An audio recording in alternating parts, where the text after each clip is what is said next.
Good afternoon, everyone. Thank you so much for joining us. I'm pleased to say we've actually got over 340 people. It just went up, registered for this session. So it shows you there's a lot of interest in terms of digital assessment at scale. I'll just briefly introduce myself, Patrick Coates, CEO of the Assessment Association. I'm joined by Isabel, Jennifer, Richard, and Hans Otto. They're going to talk a little bit about the work that they're doing around digital assessment at scale. I just want to provide a little bit of context. Recently in the UK, there was a paper published, an interim paper around learning curriculum and assessment review, and digital assessment was mentioned, but in all honesty, it was not fantastic as far as I'm concerned for the Assessment Association. I think it was a little bit vague about the potential that technology has around improving the experiences for both the learners, but also the organisations delivering the assessment. So I wrote the blogs, hopefully some of you have seen it, but I thought it would be a good opportunity to get some of our sponsors and some of our members to talk about the work that they're doing. So what I'm going to do in the first instance is each of the guests is going to give you a brief introduction of who they are and how their organisation is delivering assessment at scale. And then we've got some questions that we're pre-prepared in case we don't get, but obviously what I'd much rather do is anyone's got any comments, please put them in the chat. And what we'll do is at the appropriate time, once we've everyone's introduced themselves, we'll ask some of those questions. So we've probably predicted a lot of them. So without further ado, I'm going to go around in the order that everyone appears on my screen. So I'll start off with Isabel, then Jennifer, then Richard, then Hans at the end. So I'm not sure if everyone sees the same order. So anyway, Isabel, I will start off with you if I could pass over to you if that's okay. That sounds great. Hi, everyone. I'm Isabel Gontier. I'm the Chief Assessment Officer at PSI.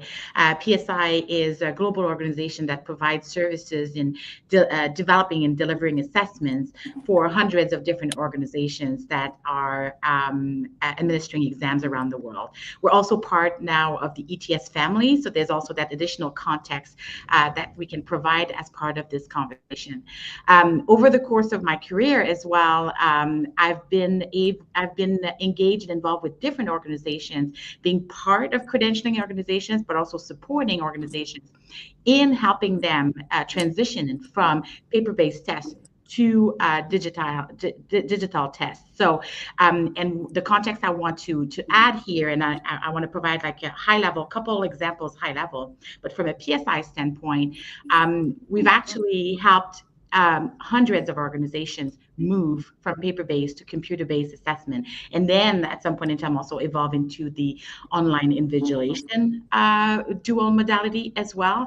And we've started doing that back in the 1990s. And then obviously kind of slowly worked with different programs at with different types of programs and volumes to help them transition. So really kind of high level as I kind of provide that context to help with the conversation.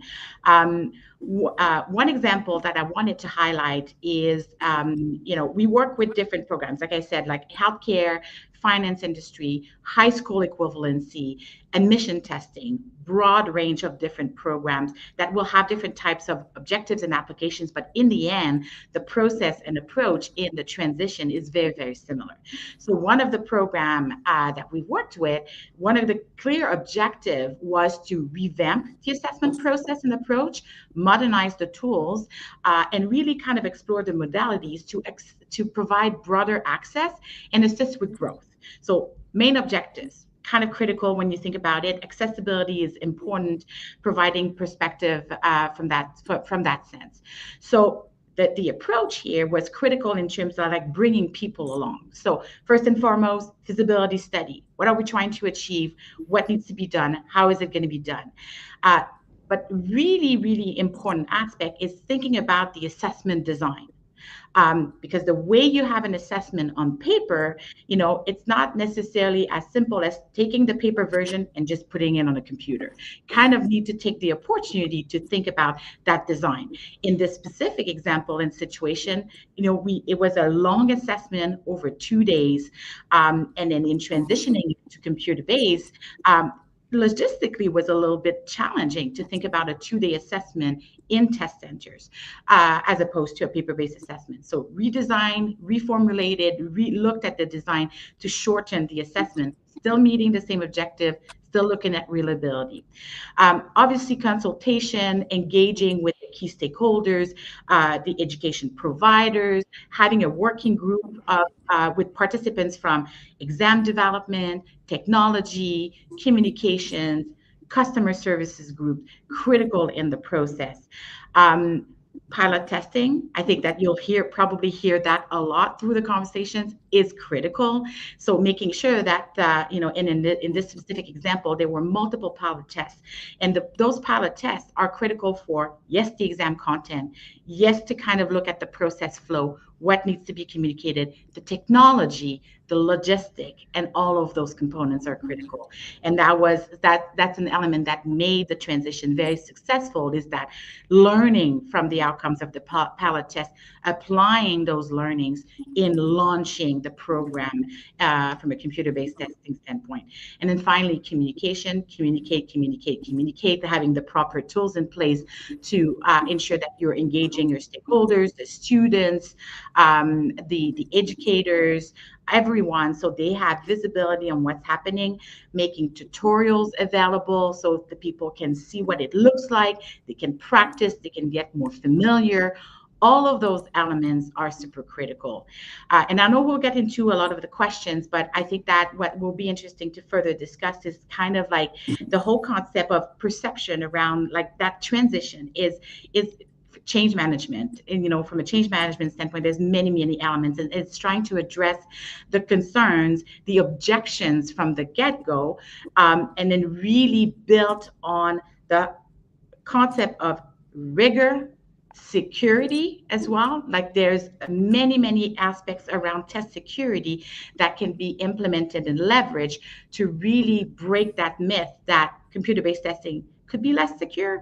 I would say I want to burst that bubble, because in fact there's additional layers of protection that you can inject in the whole process of online assessment. So I think that hopefully that was the ask here for the intro and the context, and I'll be happy to further discuss with all of you. Oh, Pat, you're on mute. Yeah, I was on mute. So over to you, Jennifer. Just one quick question, Jennifer. If you could briefly explain who EQAO are, Jennifer, as well. You bet. Some people might not know. Thanks. Yep. Thanks, Patrick.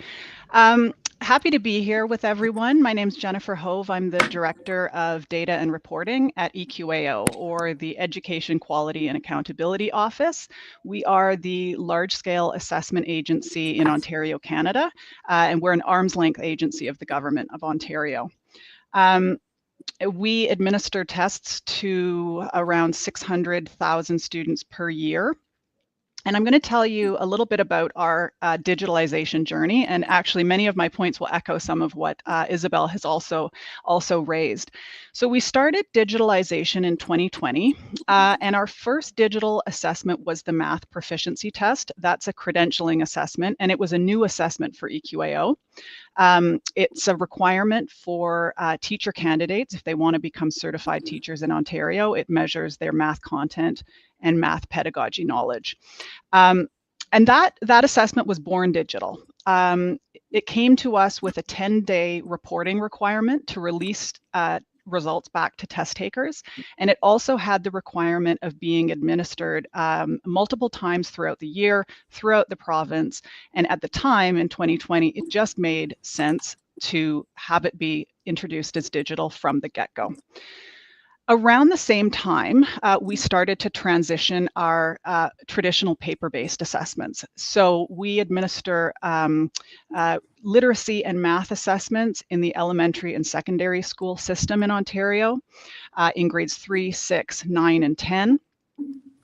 And the motivation for digitalizing, it really was triggered by the COVID pandemic, which quite frankly brought into sharp relief the logistical challenges associated with paper-based tests. We really needed to be able to administer and score the assessments digitally. And we also We wanted to embrace the opportunities that technology provides. We wanted to align the experience with students' classroom experiences. We wanted to increase student engagement, and we wanted to use digital tools to better incorporate accessibility and principles of equity, diversity, and inclusion in the assessments. So with those assessments, moving from paper-based to digital, we field tested them in the 2020-21 school year, and then we rolled them out operationally the following year, 21-22. And I'll speak to some of the main components of our digital assessments. Our assessments continue to be anchored to the Ontario curriculum. They continue to follow best practice for assessment design, for psychometric properties, for data quality. But the aspects that we focused in on, we were able to introduce shorter, more student-centered or student-friendly assessments. So as I said, aligning the assessments with classroom experience, with students' use of digital tools in their everyday learning. We also moved away from fixed form assessments. To Isabel's point, when you move away from fixed form, you can add in a layer of security around item exposure because students are not all writing the same question at the same time. So our literacy assessments are parallel equated forms, but linear. Our math assessments are adaptive, which really allows the assessment to meet the students where they're at in their learning. It provides challenging questions to students, but questions that are also aligned with their ability level. And that's a way of making the experience more positive, keeping engagement of students, but also really ensuring sound measurement across the achievement scale. Much more flexibility in administration. We were able to introduce lengthy test windows, and schools really could schedule the assessments in ways that best suited their needs in terms of time of day, in terms of the week that they wanted to administer. So much more flexibility for schools and educators administering. And our digitalization also included modernized reporting.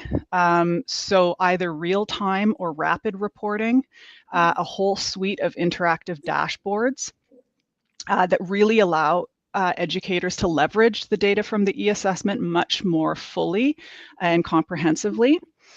We were also able to introduce subscore reports from the adaptive assessments. So educators were not only receiving the overall outcomes, but they were able to see how their students were doing in the subcomponents that are being measured by the assessment. So again, more granular data being offered back to educators to really enhance the linkage between the assessment data and improvement planning.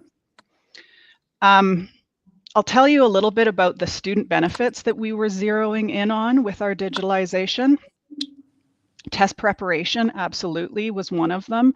The digital assessments offer practice tests, so the students can become familiar with the assessment experience, with the item types, with the resources that are built into the digital platform. That leads to student comfort.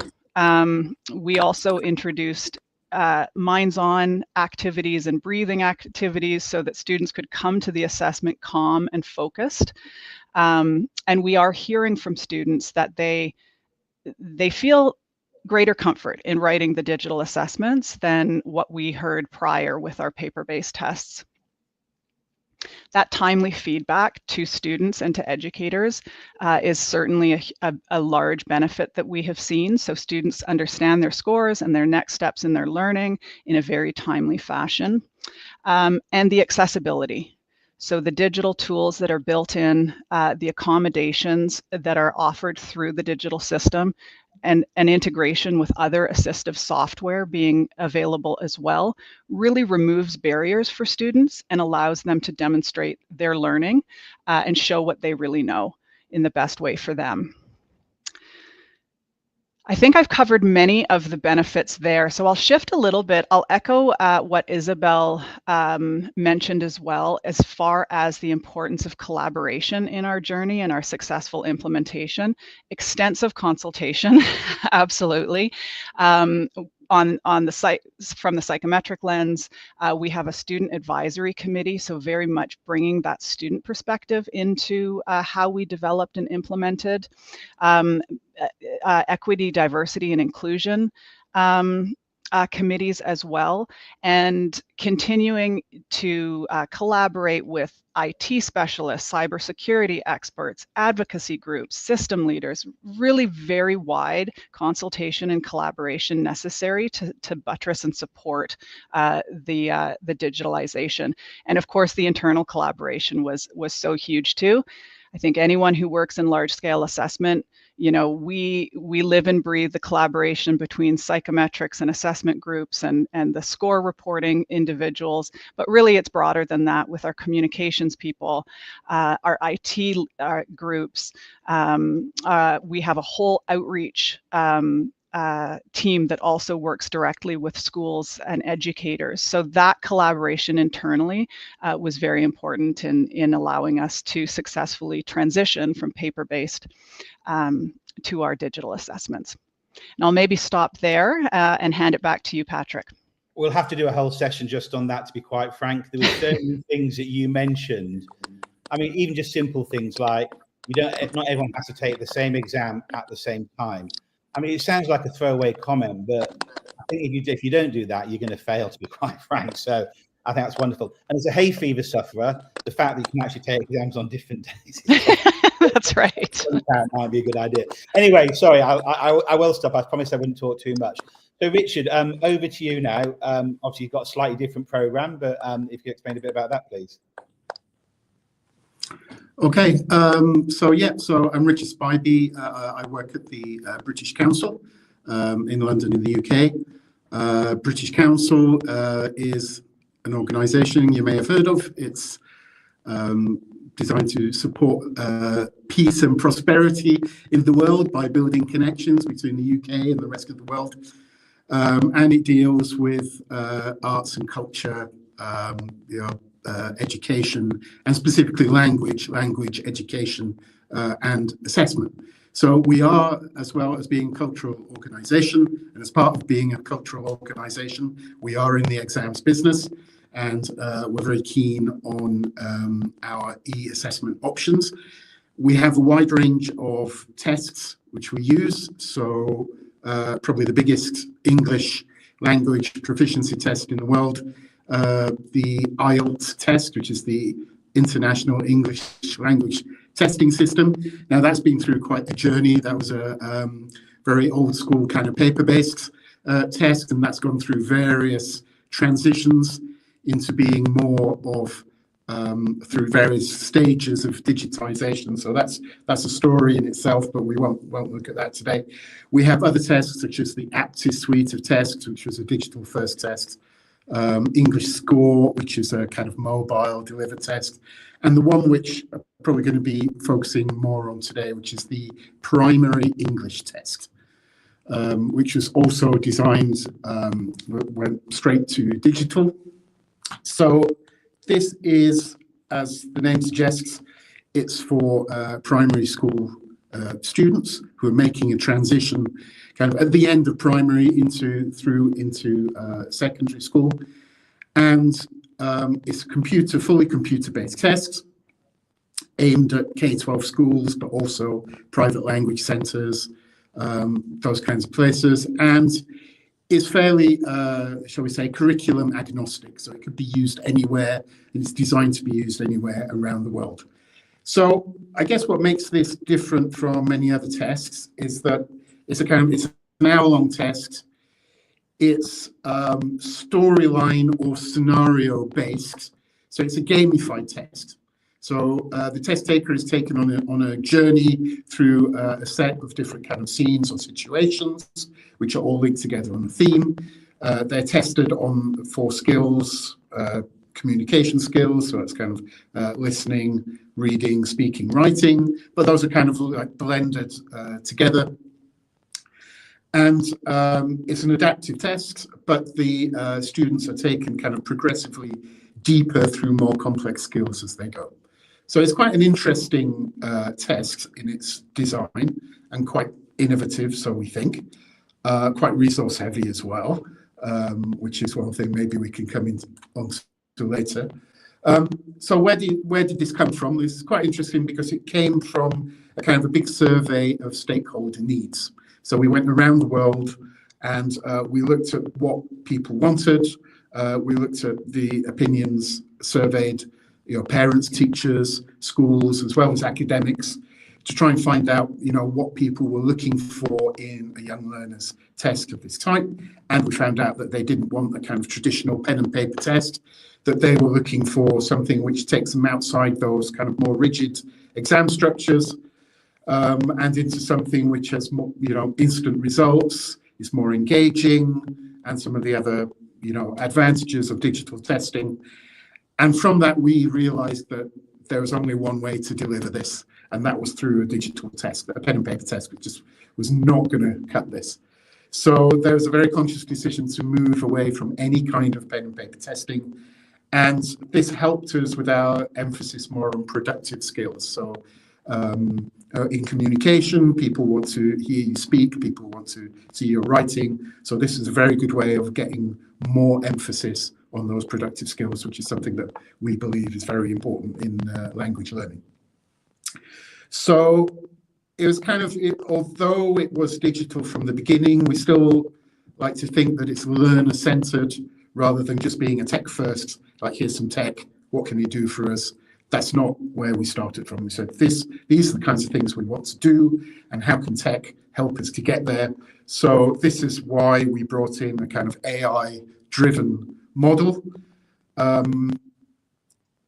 We can talk later maybe about the complexities of the speaking involved. So a lot of so the speech recognition was quite a big part of that, and also the machine scoring of that required extensive piloting, field testing, model building, sampling. We're dealing with young learners, so that involves sampling from a huge global kind of population with young learners from like 190 countries, I think it was, more than that. So this was in order to build an unbiased model that would be able to cope with the diversity of test takers that we're dealing with. We had to, sample from everywhere, and that's one of our the main kind of challenges we had. So it's quite flexible. It can be delivered in school. It's not done according to a particular timetable. There are no fixed test dates, so it's done pretty much on demand. So that gives a lot of flexibility for schools as well. We believe, the main advantages of this, we believe that it assesses in a more authentic way because it has the skills kind of integrated, which is more reflective of what people do in the classroom and also real life scenarios. It also provides this immersive, gamified, interactive experience for our test takers, which we believe, and evidence suggests so far, that this increases engagement, it improves performance, it makes students feel like it's like they're playing a video game, they're actually doing a test, so it reduces anxiety. And it means that one of the big things is that test takers can get instant feedback as well. So either through the platform, either visually from something that they do, or some kind of like auditory signal, which is just going to kind of tell them that they're on the right track or they're going in the right direction. So we think it's more fun, but also, the other advantages of digital assessment about results as well. Results are fast. We also aligned everything to a set of standards, the Common European Framework of Reference, which is our main standard that we use at the British Council. So everything is aligned to those. And it seems to have been quite well received by schools as well. And as we say, test takers can take the test in their own environment. It's very familiar, it's fairly stress-free, and students seem to enjoy it so far. It's still quite young. We've only been around since the end of 2023. So again, post-pandemic. But the signs, The signs so far are good, and this is helping us. We're still at early stages, so we're not testing at massive volumes yet, but we certainly do have the capacity to test at scale. So yeah, this is a test that we're quite excited about at the moment. Thank you very much, Richard. That's very good. We're having a lot of background crackling coming through your microphone. So while I just talk I'll move over to Hans in a minute. You might want to try, maybe just want to go to audio and turn the camera off. It might be better. I don't know. So Hans, over to you now. Yeah, good afternoon, everybody. And thank you so much for having me here today. It's really already insightful to listen to the colleagues and what they are doing in large-scale assessment. So my name is Hans Otto Sterling, and I represent Open Assessment Technologies, or briefly OAT, where I'm the Director of Global Assessment Solutions. OAT is a Luxembourg company established in 2013, and we specialize in providing digital assessment solutions with a strong focus on fairness, reliability, and efficiency. That is part of the paper-based to computer-based journey as well. Our flagship assessment solution is called TAO, which is a French acronym of Test Assisté par Ordinateur, or computer-based testing. And it's already been used for quite a long time across different educational systems worldwide, and it includes specifically high stakes and high volume contexts. In the context of assessment, and I think this is important to emphasize, we act as the technology provider. We support the technology part of the assessment lifecycle, and we provide the necessary technical assessment campaigns. We are not a content provider, and we do not provide psychometrics support. TAO itself originated as a research project back in 2002. And since then, it has been quietly developed to meet these large-scale assessments. Talking about references. So most notably, TAO is now being used in the PISA 2025 cycle, and we are conducting the campaign right now. So PISA supports a global evaluation of 15 years old competencies. For those who might be not aware what PISA is about, it's really about large-scale assessment and country-wide assessments. We are not topping the numbers that Richard just shared with us, but we do over 800,000 tests this year across over 90 countries and over 100 languages and language variants. And it really highlights that assessment can effectively be deployed to meet diverse needs of education systems around the world. Not talking about all the security requirements we need to adhere to. But besides PISA, TAO has been also successfully in use within other countries and on nationwide and large-scale assessment campaign programs. For example, for the past decade, we supported closely France and Italy and helped them migrate from paper-based testing to computer-based testing. And this long-term collaboration really allowed us to play an integral role in their educational assessment systems. It's really, really close collaboration, and we are on a daily interaction with them, especially when we talk about the campaign durations. By the way, we conduct over 8 million tests for both of these countries. For France, it is in a single month, it's over 5 million tests. And our highest score in that regard is we conducted on a single day 550,000 tests, which is pretty awesome. And for this, we employed a dedicated team that provides these services called LSI, Large Scale Integration Team. Besides France and Italy, we also support Japan, Norway, and Lithuania. And we provide diagnostic summative testing as well, and high stakes assessment, for example, the Matura tests, which is pretty high stakes in Europe. So how do we address global challenges in these assessment domains? One of our key focus is accessibility and equitability, particularly in areas where technology infrastructure may be limited of some sort, right? Limited internet bandwidth.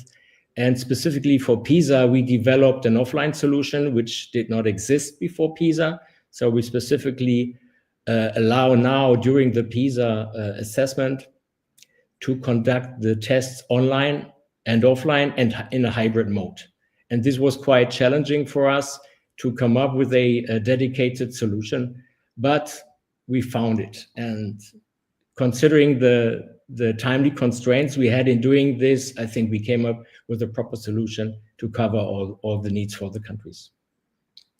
In addition to our work on assessments, I want to highlight that as well. So OAT is a proud member of the UNESCO Global Education Coalition, where we support the SDG 4, Sustainability Goal number 4, quality education. Through this partnership, we provide consultancy support to countries, mostly low and middle income countries, and we help to improve their assessment systems, right? And of course, we align with global standards in that regard and best practices. Oh, sorry, that was mine. Yeah, looking forward, in previous events, I kind of highlighted that we are not very much into AI, but we recently followed up in that regard, and we are now working on AI-supported systems for the automated item generation, and we are looking into what you already highlighted before, automatic scoring for essays or open-ended questions. We are not that far in that regard, but we are following up. Maybe last but not least, and this is something that I just want to highlight. So because our name is Open Assessment Technologies, or short OAT, a lot of English-speaking colleagues call us OAT, which is pretty fine with us, right?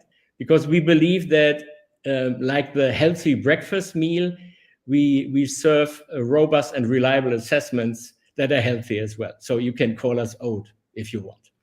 Thank you. Thank you so much, Hans.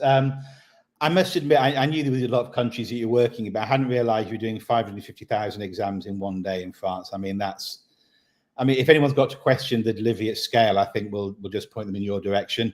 So I've got a few questions here. Now, some of them are very, very specific to different people. So I'll do that in a minute, but there is one thing, and I think, Hans, you just mentioned it at the time about the AI side of things. This is something that I'm very passionate about. And I was chatting to Isabel and Jennifer just before the call started. And I think that AI offers an amazing opportunity. I get the content creation, fantastic, but also to do the essay marking side of things or free text response. There's a couple of things that I'm going to mention, and then I'll pass it over to Isabel. So one is that AI, it's equally as unreliable as people, I think, is what it. There's no reason at all why AI cannot be used to mark essays. I think it's something that people assume that people are put on a pedestal of perfection that just doesn't exist. And there's research that shows that potentially 20–25% of grades given to students with essay responses are incorrect, plus or minus 1 grade. So it's not perfect. So actually, I do think there's an opportunity, and I know it's being used in Western Australia. NZQA this year, New Zealand Qualifications Authority, are doing it.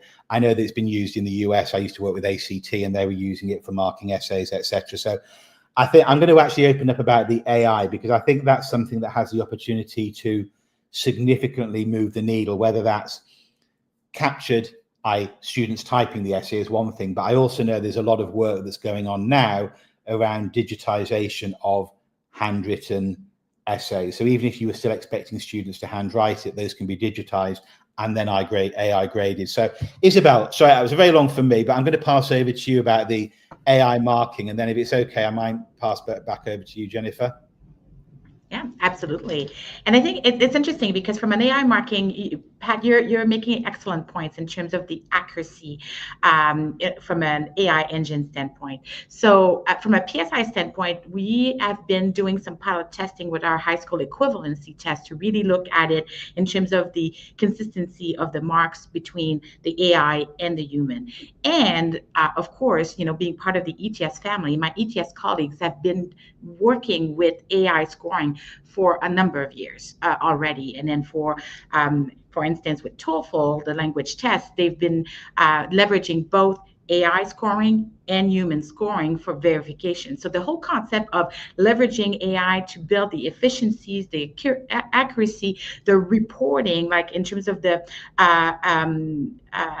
the turnaround time to be able to provide the scores is also another key component as you consider that the how you can leverage AI for purpose of marking.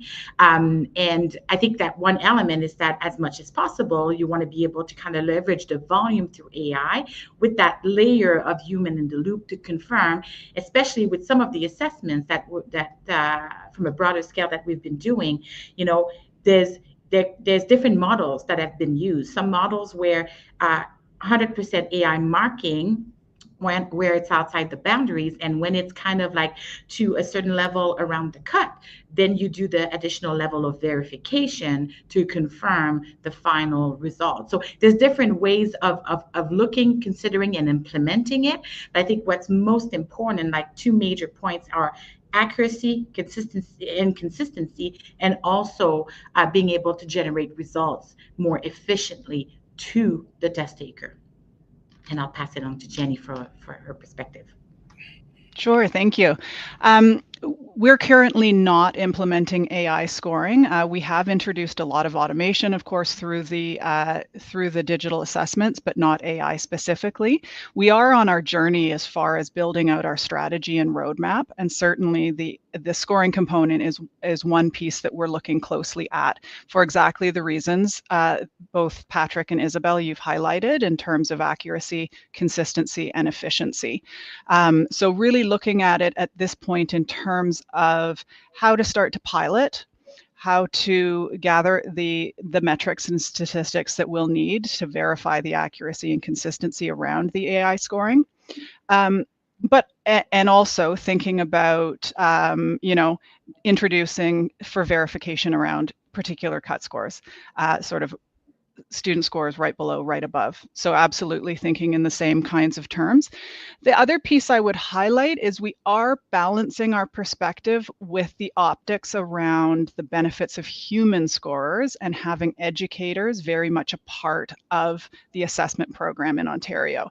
So definitely a human in the loop being very, very important, but also the benefit that we have as a government agency being able to say that our tests are developed and scored by Ontario educators. So certainly we would never want to get rid of that completely. I think there's a lot of benefit to that, but balancing it out, as I said, with the efficiency and accuracy that can be gained via AI. Hi, Richard. We're just talking, I know you mentioned a little bit about AI when you were talking about yours. We're just talking about AI in the context of grading, whether that's free text response or whatever it is. Are you using AI at all in the work that you're doing?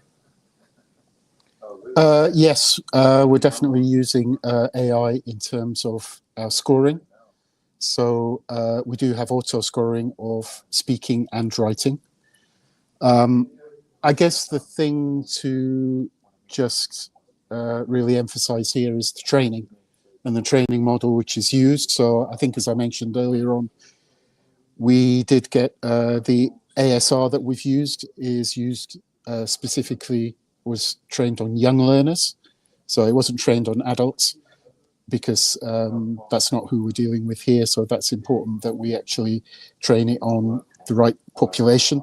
Otherwise, we're going to get bias in our results. So that was one kind of thing that we made a big effort to do. And the other thing on top of that was when we did our piloting and field testing. So we sampled again. So this was in order to build a scoring model. So we've got the ASR model, but we needed to build the scoring model as well. So that is where we sampled from around the world in over 23 countries, I think it was.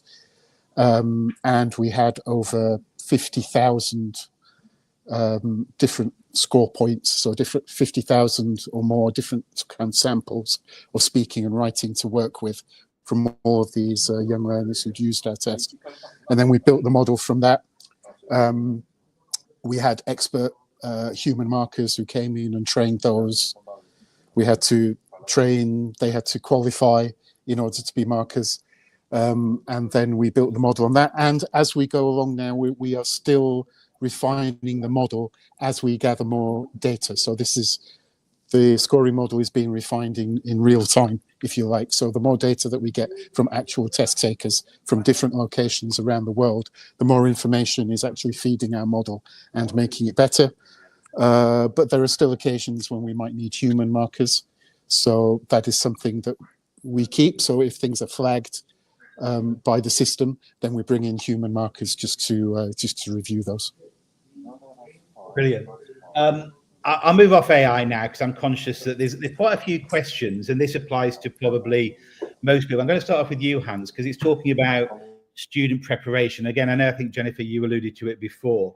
I mean, I forget how many countries you were talking about, but I mean, how are you managing learner prep with exams? You know, we know it's important, but how are you managing it at the scale that you're doing? The learning tracks? The learner preparation. So in terms of the learner preparation. Oh yeah, good question. So specifically for PISA, it was quite a challenge to align on the specific needs for the learners, for the schools, right? You have multiple stakeholders involved, not only the OECD as the major stakeholder, but down to the school level. And so we had to find a solution that allows each of the schools, whether it's offline or online, to take the test. For this, we kind of enhanced our specific tool that is called School Readiness Tool. And this allowed us to measure whether end devices within the school environment are prepared to take the online test or the offline test. Right? In this regard, this already helped to help prepare schools to really identify, is the equipment that they share with the students still usable for this assessment or not, right? We are talking about different countries and different, let's say, budgets and preparation abilities, right? In Italy now, some of the students or schools, they have multiple devices they could share with the students during an assessment. Other countries, they are using old laptops. We are talking about different operating systems. We are talking about different browser versions. And you have to keep in mind that this poses quite some complexity on the overall solution stack that you need to provide. And you need to have an end-to-end solution that is really applicable and that is, in the end, provides the data outcomes that you expect, right? And if you are talking in the context of PISA, never touch the trend, right? So you need, and in PISA, if you are aware, before 2025, so the old cycle after COVID, that was 2022, it was still taken on USB sticks. So it was more like a logistics assessment campaign. Now it's fully online. And some of the, the preparations need to be expanded to really online, to a real digital assessment campaign. And, you need to have the cognitive process for all the stakeholders to really embrace what it means to really go digital, right? I mean, the British Council and you already share this experience, right? Because you've been through this. But for the PISA countries specifically, and they are collaborating with a lot of, the national project managers, they tender this contract to some agencies or companies, and they were prepared for doing the logistics job again with USB sticks. And now they had to kind of align with multiple stakeholders within schools even, right? Who's responsible for the firewall calibration, because we need to open some of the ports to have the assessment taken on time, right? And to figure out all this, I think there is a lot to be considered, and it really makes a huge sense to involve all stakeholders for the assessment right from the beginning of the project, and not one by one if you think now it deems to be important, right? And this is one of the lessons learned, and I only can encourage everybody to really, when you start to endeavor on this journey, please include all the stakeholders. Fantastic. I must admit, I hadn't thought of the complexities about the fact that you're not in control of the environment when you're talking about so many countries, so many schools, and you can't say you must use this browser, this because you don't have that flexibility. You have to accept there's going to be a variety of different platforms being used. Jennifer, I'm going to, same question for you about learner preparation, but also there's been a few questions, and I'm going to sort of merge them into that one, about the role of the teacher and perhaps interpreting results. So as well as the preparation, perhaps you could talk about after the exam or after you finished, how that data is used and what the role of the teacher is. Sure thing. So in terms of preparation, we do offer a number of practice tests. We have practice tests on our public website, so that's very helpful for students and their parents, for example, if they want to go in and check out what the assessment is all about. There's a venue for them to do that. We also have practice tests built into the online system so that teachers can be working with their classes before administration in, again, familiarizing them with, okay, this is the kind of question you're going to see. These are the tools, these are the accessibility features and the resources, and here's how to find them. So really grounding their students and familiarizing them with what the assessment experience will be all about. Our outreach team is very active in helping educators to understand, navigate through the online system and get prepared for administration. So of course, so are our comms people and our customer support, but outreach has a direct line with educators and delivers a lot of webinars each cycle to, cover the whole assessment experience with new teachers or just, kind of do recaps with those who have already administered. To the second point, in terms of the role of teachers in leveraging the data, that's key. Not only teachers, but of course administrators, and we call them school boards in Ontario, but basically the system leaders who are also overseeing improvement planning for their school boards. And really, we are active in delivering our reports back to educators, back into the hands of those people who are responsible for student learning, and working with them again directly in terms of how to interpret the results, the kinds of ways they can disaggregate the results and look at specific student groups. So if they want to dig more deeply and understand their students with special education needs, for example, or their language learners, or girls and boys, there are guided pathways and personalized sessions with educators to really empower them with the data and draw those connections in terms of their practice. So a lot of work with regards to that. We also have research projects that are ongoing, really again with an intentional focus of how to make assessment data relevant to educators beyond just the overall score. We've in many of our research pieces, we will draw instructional implications for educators. We have, of course, educators that we employ at the agency, and so we make concerted efforts to drive our data back into the hands of educators and make it clear for them the ways that they can use it in their classroom practice to improve student learning. I hope I covered, that's a big question, lots of different elements to it, but that's sort of the high level. Do you know, I saw you nodding a lot there, Isabel. So I'm going to, obviously, for someone that I'm sure loves data and how you can use it, I mean, how are you using the data, the outputs from the assessments that you're doing? I know you're covering a whole range of different subjects and topics, but perhaps with more of an education bias, as in schools type assessment, that sort of thing. So how are you using the data then? What information are you drawing from it that you're able to help improve the process?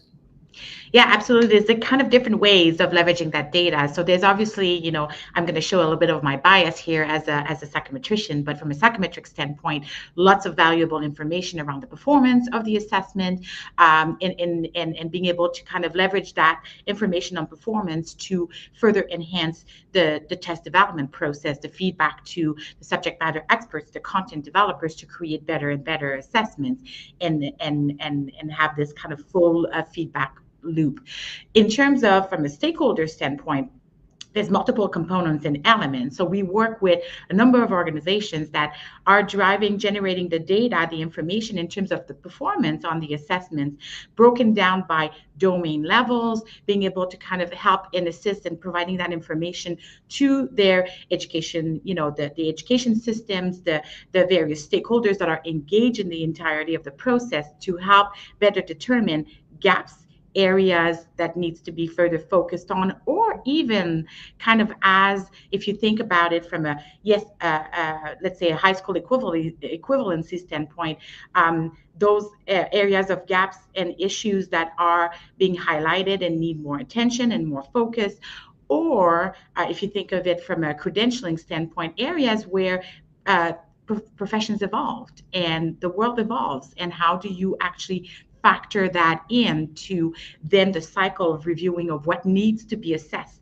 and how it needs to be assessed. So multifaceted from that perspective on how that data, the feedback, the information can be leveraged for multiple purposes from my perspective.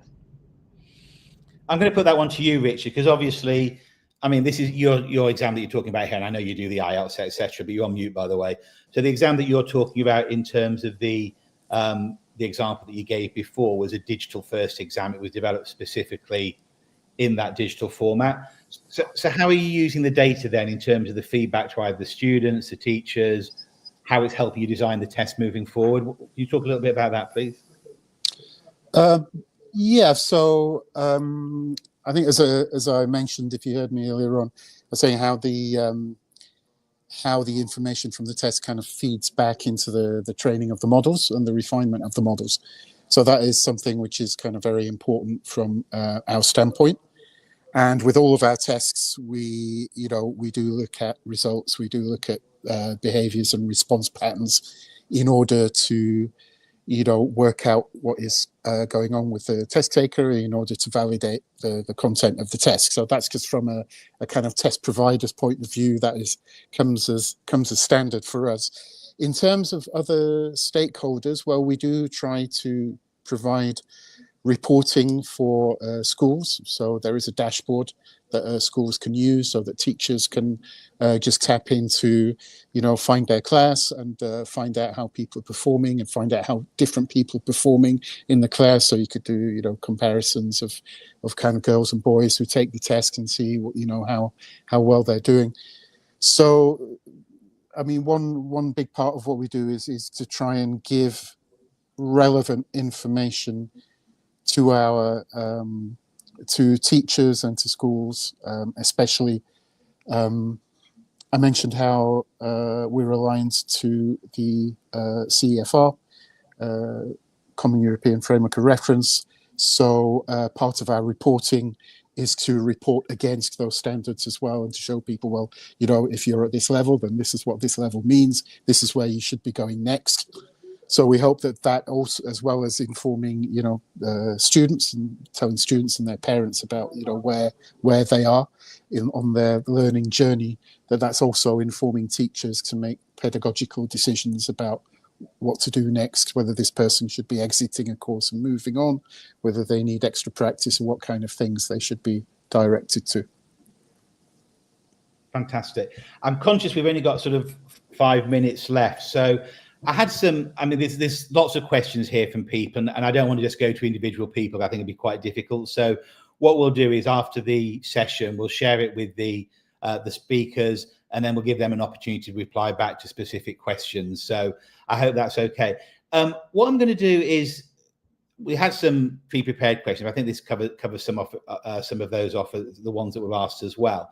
So just on a final note, I'm just going to ask, sort of, maybe it's in 2 parts. So the first thing is really about what's the motivation, and I'm going to start with you, Jennifer, just give you a few seconds to think.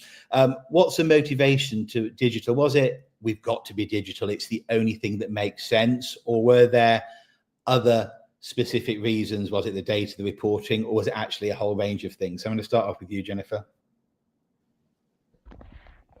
It was a whole range of things, absolutely. It was, I think, a combination of efficiency, logistics, and benefits. So on one hand, the logistics, and the efficiencies that can be gained for through digitalization are really very substantial. Having online systems where students and educators and schools can be administering with a flexible window in ways that best suit their needs. There's such advantage in that. There's also a lot of efficiency that's gained in terms from the test developer standpoint, as far as developing the assessments, collecting the data, scoring the data, and so forth. So very much there was an efficiency logistics component to it. The benefits then, though, that we also were very cognizant of were around student engagement, accessibility, and equity, having assessments that more closely mirror what students are experiencing in the classrooms on a daily basis in a digital world, and keeping pace with those transformations. Those were very much drivers as well. And then the reporting, the speed with which you can report, the kind of granular insights to focus in on where strengths and gaps are in student learning, that was a benefit that we were absolutely zeroed in on as well. And I think with all of those things at play, what we found is that it shifts perceptions around large-scale assessment. Because you bring forward the value of large-scale assessments in a much more direct way. And what we've found is amongst the school system, with educators and administrators and policymakers, yes, there you may find some detractors, but generally speaking, we've shifted the perception around what these assessments are, how they are administered, and what value you can really glean from the data to improve student learning, which at the end of the day is why we're all here. So I think with those motivations, if you keep that end-to-end, that big picture, you really are in a position to make the assessments be seen in a much more positive light. I think you've put every single rationale down there, actually. I don't know, Isabel, Hans, Richard, if you've got anything to add to that, because I'll just say, if you've just got a minute or two, and then I'll just summarize. Richard, you're on mute. To add to You're back. Well, just one thing. Excellent. Just one thing to add to that. I agree with everything which has been said, and all of those specifically in my mind as well. The one thing for us is that in our particular context, the testing of speaking and writing is something which is very difficult to do at scale. Because especially obviously with speaking, you need a kind of human interlocutor to deal with. And that means that you just cannot have mass testing of people at any, a specific time and space. So that has really enabled that testing of productive skills for us, which is important, which we wouldn't have had the opportunity to do before, and just brought to students this kind of immersive kind of multimodal experience, which they wouldn't be able to get anywhere else. So it's been of great benefit for us. Fantastic. Well, unfortunately, we've run out of time there. I just first of all say thank you so much, Isabel, Jennifer, Richard, Hans, for your support on this. I think we will be following up with another session because there's so many more questions we haven't had the opportunity to answer. One thing I would say is that eassessment.com, look on there, our conference in June. So we do have the opportunity for you to come along. Like I said, I know that EQAO are doing a presentation at that session. So they'll have a little bit longer just to talk about the work that they're doing, which is fantastic. Make most of that opportunity. Just to finally say, I think in summary, I mean, if anyone says that digital assessment can't be delivered at scale, I think as particularly Hans has made quite clear, that's just simply not the situation. I think the key is from our perspective that what we do need to do is make sure that if you are looking at migrating, you don't just try and replicate what you did on paper electronically. I think you are doomed to fail if that happens. Technology offers new ways of doing things. So you need to think creatively. How can we leverage technology to improve the experience? And the other thing as well, I think with technology, it's often put on particularly with AI, it's put on a higher level of expectation than people are. People aren't perfect. People are biased. People make mistakes. People get tired, etc. So often the AI is really, really good at doing things that people aren't very good at. So it's making sure that you leverage AI to do what it's very good at, and you've still got people to do the things that it can't. So On that note, thank you very much, everyone. We've just finished exactly on time. This recording will be shared, so thank you very much and goodbye. Thank you.